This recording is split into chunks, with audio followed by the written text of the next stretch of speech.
waa talooyinkeeni caadiga ahaay 5 caadooyin maalinle ah oo la yaab leh oo dhakhtarka wadnaha ee caanka ah uu ku kalsoon yahay wadnaha caafimaadka qaba. Caadooyinka ilaalin doona qalbigeena. Inta badan talooyinka caafimaad ee ku saabsan wadnuhu waxay u dhawaaqaan isku mid-cun nadiif ah, jimicsi badan, iska ilaali cadaadiska. Iyadoo waxaas oo dhami ay run yihiin, waxaa jira caadooyin aan caan ahayn oo si deggan u nafaqeeya wadnaha siyaabo hoogan.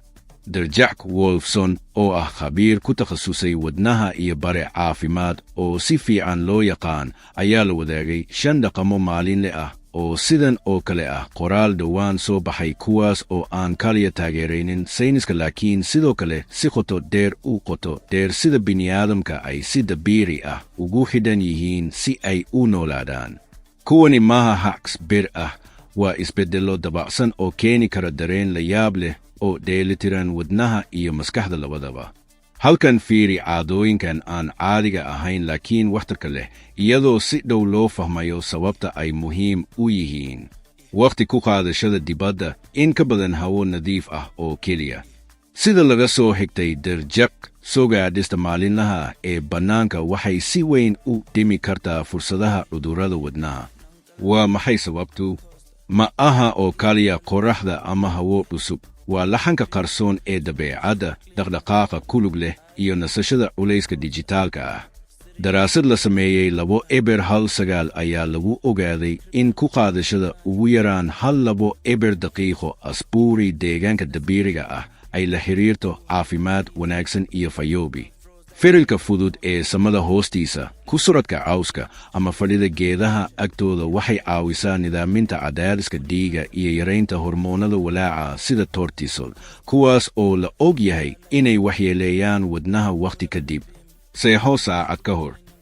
Jack waxa uu ku talinayaa in la dhaqaajiyo wakhtiga sariirta saacad ka hor inta aan caadiga ahayn, maaha oo kaliya in la seexdo hurdo badan, laakiin si loogu ogolaado jidhku in uu raaco laxankiisa dabiiriga ah. Hurdo qoto dheer oo aan kala go lahayn inta u dhaxaysa 1 eberbam iyo 2 amwa marka jidhku sameeyo shaqadiisa dayaxtirka ee ugu muhiimsan oo ay ku jiraan soo kabashada muruqyada wadnaha iyo dheelitirka hormoonka. Habeenada dambe ee dabadheeraada waxay carqaladeeyaan melatonin, waxayna kordhiyaan cadaadiska dhiiga habeenkii, labaduba waxay waxyeelo u geystaan caafimaadka wadnaha. Daraasad ayaa muujisay in dadka seexday inta u dhaxaysa 1 eber iyo 1 halbam ay halis ugu yar tahay arrimaha wadnaha marka loo eego kuwa sariirta aaday goor dambe. Yaraynta wakhtiga shaashadda. Wakhtiga dheeraadka ah ee shaashadda, gaar ahaan sariirta ka hor, waxay la xiriirtaa garaaca wadnaha oo sarreeya, hurdo xumo iyo kor u kaca maskaxda. Jack waxa uu soo jeedinayaa in si fudud dib loo jaro oo aan gebi ahaanba la mamnuucin qalabka. Tani waxay u furaysaa wakhti dhaqdhaqaaqa dabiiriga ah, isku xirka dhabta ah ee adduunka iyo wareegyo hurdo oo wanaagsan. Daraasaduhu waxay ogaadeen in xitaa 3 daqiiqo ka yar wakhtiga shaashada maalin kasta ay wanaajiso isbeddelka garaaca wadnaha, calaamad muhiim u ah adkaysiga wadnaha. Iftiinka buluuga ah ee muraayadaha oo ay weheliso kicinta joogtada ah waxay kor u qaadi kartaa heerarka adrenaline iyada oo jidhka ku ilaalinaysa habka cadaadiska hoose ee culayska wadnaha. Isagoo cagalaan ku taagan dhulka dabiiriga ah. Ku dugidda ama ku istaagidda cagalaan ciidda, cawska ama ciidda waa dhaqan si aamusan u kasbanaya ixtiraam kubarada caafimaadka dhexdooda.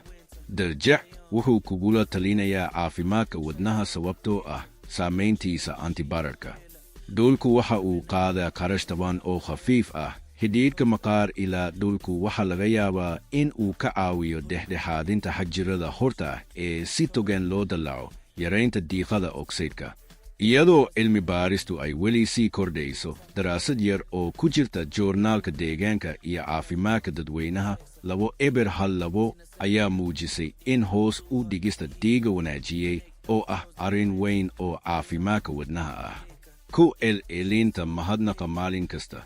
Mahadnaqtu waxay hoos u dhigtaa walbahaarka, waxay dejisaa habdhiska neerfaha, waxayna jidhka u beddeshaa xaalad barasimbaateed, nasasho iyo dheefshiidka. Jack wuxuu dhiirigeliyaa maalin kasta oo mahadnaq ah, ma aha oo kaliya ku dhaqanka ruuxiga ah, laakiin dib u habaynta noolaa.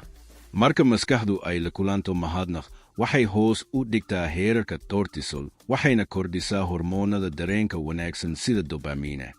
Daraasad lagu daabacay pseudosomatic medicine waxay ogaatay in bukaanada wadnaha ee ku dhaqma mahadnaqa maalinlaha ah ay leeyihiin isbeddel garaaca wadnaha oo wanaagsan iyo adkaysi shucuureed inta lagu jiro soo kabashada. Maxaa kale oo ay tahay in maskaxda lagu hayo? Iyadoo caadooyinkani ay yihiin kuwo awood leh, waxay si fiican u shaqeeyaan marka lagu daro joogtaynta iyo wacyigelinta. Ma jiro caado keliya oo u dhaqma sida kaniiniga sixirka, laakiin si wada jir ah waxay sameeyaan qaab nololeed dabacsan, waara, oo si qoto dheer u xidhiidhaysan habsocodka dabiiciga ah. Jidhku si fiican ugama jawaabo cadaadiska, laakiin dulqaadka. Haddaba haddii ay bannaanka soo baxayso 5 daqiiqo, haddii ay taleefanka ku boodayso hal giraangireed oo dheeraad ah, ama haddii ay seexato ka hor inta aanay saacadu gaadhin 11, falalkan yaryar waxa ay xambaarsan yihiin culayska shay aad uga weyn, wadna dareemaya in la arkay, la taageeray oo ammaan ah.